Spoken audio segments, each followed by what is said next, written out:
1971 সালের মুক্তিযুদ্ধ সঠিকভাবে পরিচালনার জন্য বাংলাদেশকে প্রথমত 4টি সেক্টরে ভাগ করা হলেও পরবর্তীতে যুদ্ধের সুবিধার্থে সেটাকে 11টি সেক্টরে ভাগ করা হয়।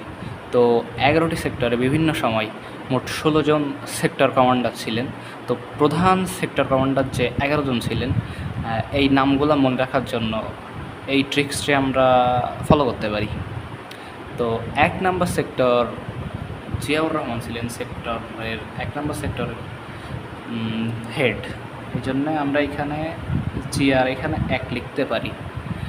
2 নম্বর সেক্টরে কাজ করেছেন খালেদ মোশাররফ। তো খ দিয়ে আমরা মনে রাখবো যে এটা 2 নম্বর সেক্টরে তিনি কাজ করেছেন। একইভাবে 3 নম্বর সেক্টরের সেক্টর কমান্ডার কে ছিলেন, এইটা যখন আমরা মনে রাখবো তখন দন্তস্ব এইটা দিয়ে আমরা মনে রাখতে পারি যে শফিউল্লাহ, মেজর শফিউল্লাহ 3 নম্বর সেক্টরে যুদ্ধ করেছেন। তো এই তিনটা খুবই কমন, এইটা আমরা জানি। এই তিনটাই আসলে যারা ছোটোবেলা থেকে মুক্তিযুদ্ধ পড়েছে তাদের কাছে অজানা থাকার কথা নয়। তো 4 নম্বর সেক্টরে সেক্টর কমান্ডার ছিলেন সিআর দত্ত। তো এখানে দ দিয়ে আমরা মনে রাখবো যে 4 নম্বর সেক্টরের সেক্টর কমান্ডার ছিলেন সিআর দত্ত। একইভাবে 5 নম্বর সেক্টরে যদি আমরা আসি তাহলে এইখানে তালব্য দিয়ে আমরা এটা মনে রাখতে পারি যে 5 নম্বর সেক্টরের সেক্টর কমান্ডার ছিলেন শওকত আলী 5 নম্বর সেক্টরের। এখন যাই 6 নম্বর সেক্টরে।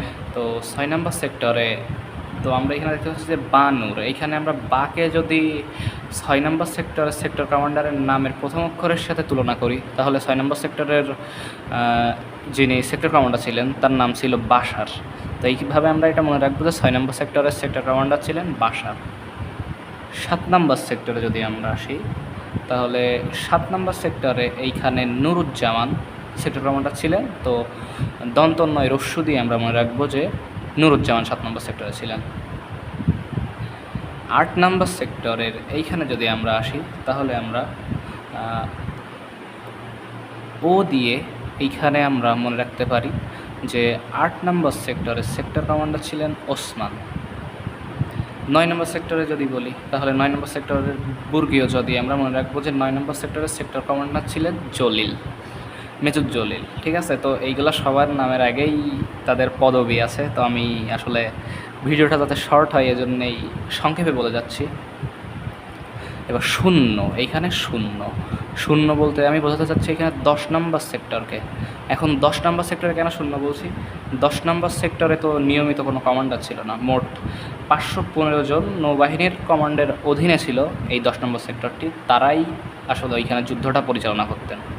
এখন 11 নম্বর সেক্টরের সেক্টর কমান্ডারের নাম ছিল তাহের। এই জন্য আমরা ত দিয়ে এইখানে মনে রাখবো যে 11 নম্বর সেক্টরের সেক্টর কমান্ডারের নাম ছিল তাহের।